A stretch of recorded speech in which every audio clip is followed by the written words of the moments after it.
bicara soal hots nih. Ini ada contoh soal nih. Contoh soal dalam jejaring kerja. Coba perhatikan. Anda dan tim Anda diberikan tugas baru oleh pimpinan. Tugas baru, ya. Yang memberikan tugasnya siapa? Pimpinan. Oke. Tugas tersebut merupakan tugas yang lumayan baru dan memang totally ada beberapa teman itu nggak pernah mengerjakan sebelumnya. Ya, begitu juga dengan kita. Akhirnya karena nggak pernah mengerjakan, kita merasa kebingungan dan juga mereka semua belum memahami maksud dan cara mengerjakan tugas baru tersebut. Sikap kita gimana kira-kira?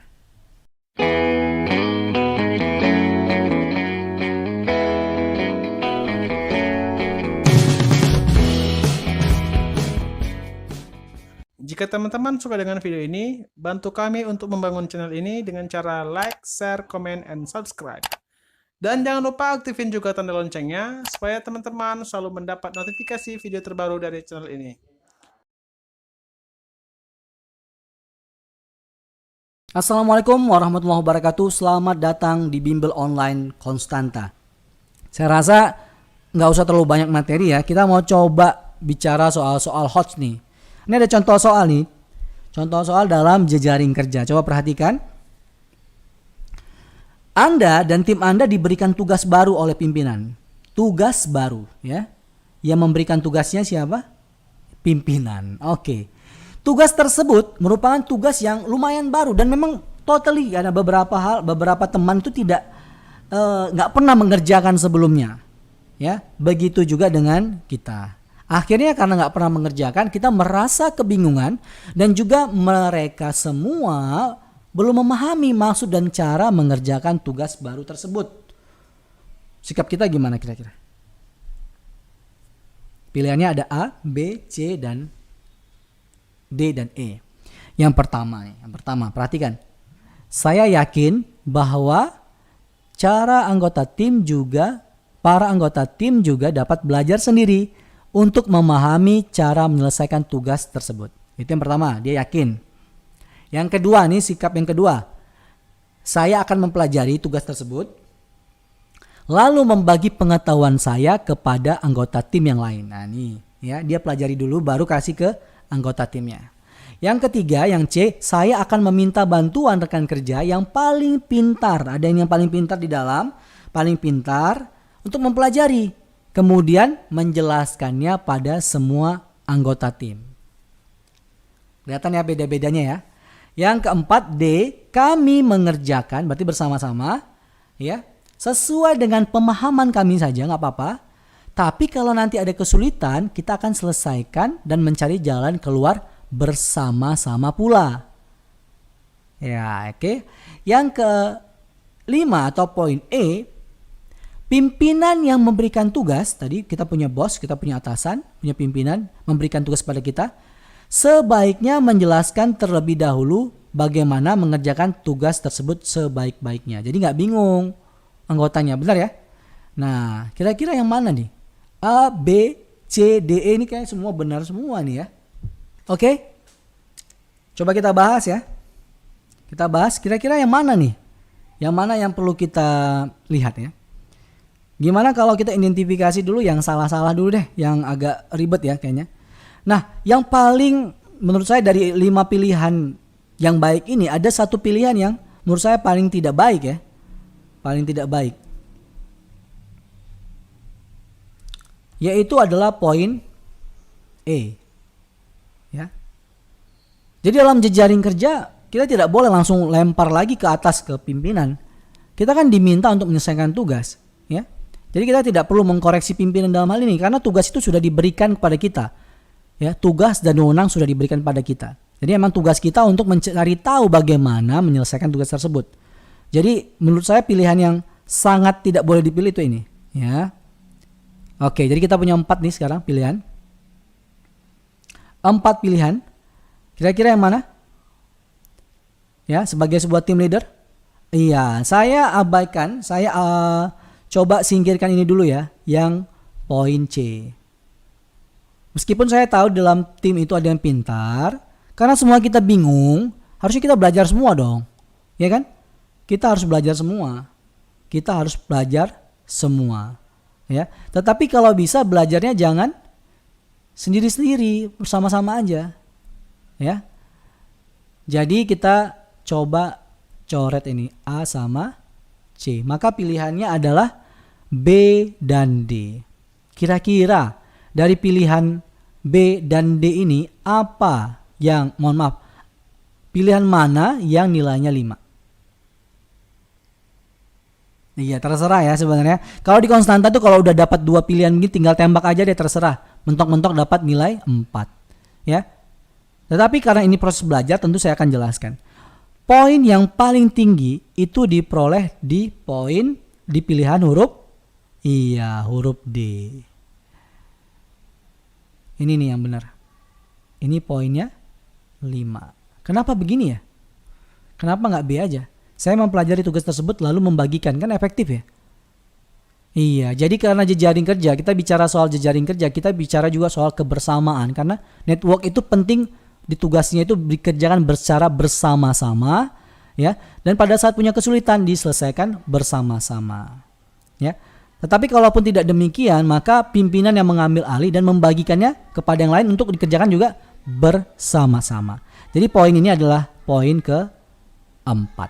Saya rasa paham ya? Ya, ini dia penjelasannya. Jadi materi tersebut adalah materi tentang saling memahami, keaktifan, dan kerjasama.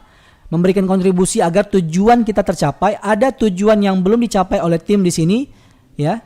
Kita dituntut untuk berkoordinasi dengan yang lain dan berkolaborasi dengan tim kita untuk mencari langkah yang paling efektif, paling efisien agar tujuan tercapai. Maka opsi yang tepat adalah opsi D. Dan selanjutnya adalah opsi B. Oke. Next, soal berikutnya. Kemampuan bekerja sama dalam kelompok. Contoh soal nih ada. Contoh soal. Hari ini di kantor Anda akan diadakan rapat besar terkait dengan kebijakan yang akan ditempuh oleh perusahaan dalam rangka untuk meningkatkan pelayanan terhadap masyarakat. Semua karyawan yang mewakili divisi masing-masing diminta untuk menyampaikan ide, gagasan mereka pada saat rapat berlangsung. Ya, Anda pun telah menyampaikan ide Anda. Dari ide Anda tersebut mewakili, tidak secara pribadi saja, tetapi mewakili divisi Anda. Namun rekan yang lain itu kurang setuju atau kurang mendukung ide dan gagasan yang Anda ajukan karena dinilai tidak memiliki perubahan signifikan terhadap perusahaan ke depannya. Sikap kita kira-kira ngapain ya? Oke, ini kita ada beberapa pilihan. Yang pertama, A, mencoba membicarakan lebih jauh dengan rekan perwakilan divisi yang lain maksud dan gagasan yang kita lakukan, yang kita ajukan dan dampaknya pada perusahaan. Jadi kita bicarakan lagi, ya. Yang kedua, yang B, mencari dukungan. Nah, kita bernegosiasi, cari dukungan, ya, dengan ketua rapat, ya, dan memberikan data-data yang mendukung gagasan Anda yang agar diterima. Intinya negosiasi. Yang C, membicarakan dengan rekan divisi lain untuk memadukan gagasan yang kita punya, ya. Membicarakan juga, tetapi memadukan. Ini ada kata-kata penting, memadukan di sini. Kita memadukan, ya. Berbeda dengan ini nih, kita membicarakan lebih jauh ya, tapi gagasannya sama, itu juga. Nah, yang D itu adalah menggantinya dengan ide lain. Nah, ini dia juga berubah ya.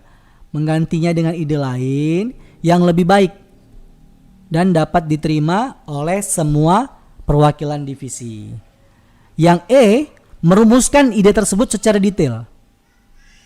Ya, secara detail. Ya, idenya tetap sama tapi di detail. Di detailing ya, dirinci. Agar rekan-rekan yang lain mengerti bahwa gagasan yang Anda sampaikan berdampak baik bagi kemajuan perusahaan. Nah, kira-kira yang mana nih yang punya chance dapat poin 4 dan atau poin 5? Ya. Nah, kita lihat. Sub topik ini bicara tentang keterbukaan, saling kerjasama, dan selalu melibatkan orang lain. Jadi kita melibatkan orang lain. Masalah gagasan Anda dinilai kurang memberikan perubahan signifikan atau seperti apa, itu biasa saja ya. Solusi pertama yang bisa kita lakukan adalah memadukan gagasan. Itu yang penting, ya. Memadukan gagasan dengan yang lain. Sehingga opsi C itu yang paling baik. Ya. Jadi di antara opsi-opsi ini, opsi yang paling bagus adalah opsi C. Ya. Opsi C. Kira-kira yang keempat yang mana ya? Iya, yang keempat yang mana kira-kira? Ini yang 5. Yang 4 adalah poin ke-4 adalah huruf D. Nah, ini dia pilihannya C, D, E, A, B. Oke, kita masuk soal berikutnya. Kemampuan mengendalikan diri. Contoh soal. Ketika Anda hendak pergi ke kantor, kita mau ke kantor, kita melewati jalan raya dan kita melihat banyak orang membuang sampah di dekat tempat pembuangan sampah. Dan sampah tersebut berserakan di pinggir jalan dan mengganggu pemandangan serta mengganggu alur jalannya kendaraan. Kira-kira nih, apa yang akan Anda lakukan saat Anda melihat keadaan tersebut? Yang pertama, segera merapikan sampah itu tanpa pikir panjang demi kepentingan pengguna jalan lain dan masyarakat banyak. Wah, ini mulia sekali ya. Yang kedua, B, melewati dan membiarkannya begitu saja karena bukan tanggung jawab saya. Ini sangat tidak peduli sekali, ya kan? Jadi ekstrim ya. A dan B ini ekstrim. Ya. Kalau udah ekstrim biasanya jangan dipilih ya. Yang C, memberitahu orang yang ada di sekitar jalan untuk memungut sampah tersebut dan membuang pada tempat pembuangan sampah yang disediakan. Jadi kita beritahu. Yang keempat, yang poin D, memvideo dan foto selanjutnya diviralkan melalui media sosial, apalagi yang followernya banyak, agar semua orang paham kondisi di sekitar tempat pembuangan sampah. Bagus juga ya. Bagus juga menurut saya. Ya. Yang E, menelepon pihak berwenang yang bertanggung jawab dengan sampah ini. Apakah dinas kebersihan ataupun unit-unit di pemerintah yang punya kewenangan dalam menyelesaikan ini. Ya. Dari sini kita bisa tahu bahwa jangan sekali-sekali pilih ini ya. Nggak usah nih yang ekstrim-ekstrim kayak begini, nggak perlu lah. Ya. Yang kelihatan ingin tampak luar biasa sama yang tidak peduli sama sekali ya. Dari poin C, D, dan E, mana kira-kira yang mau kita pilih? Iya, kita jangan lupa ya. Kita pengen buat baik, tapi kita mau ke kantor, jadi kita nggak boleh terlambat karena ke kantor tuh penting. Kita mau kerja kan? Ya, jadi kita harus mempertimbangkannya juga dan dampak dan apa yang kita lakukan kepada diri kita dan juga orang lain. Sehingga yang paling efektif ya, yang bisa kita pilih itu adalah poin C dan poin E. Kalau yang D ini gimana ya? Memvideokan kan lumayan nih, jadi viral. Ya, kalau poin D ini manfaatnya ada, cuman tidak efektif ya atau kurang efektif ya. Belum tentu kan setelah melihat foto viral kemudian dibersihkan juga belum tentu, malah mungkin bisa menimbulkan kegaduhan. Maka poin yang paling relevan, pilihan yang paling relevan adalah C dan E. Pertanyaannya, dari C dan E ini mana yang paling efektif dan yang mana yang paling efisien? Yang mana kira-kira poinnya 5? Iya, poin 5-nya adalah huruf C. Ya, pilihan C, ya. Jadi kita cukup beritahukan orang di sekitar tempat jalan memungut sampah dan maka akan ada orang yang membersihkan. Kita bisa langsung ke kantor, ya. Tidak perlu menunggu lama karena ada orang yang di sekitar tersebut. Jadi dia bisa action, ya. Maka pilihan yang paling tepat adalah pilihan C. Yang pilihan nomor 4 ini bagus juga.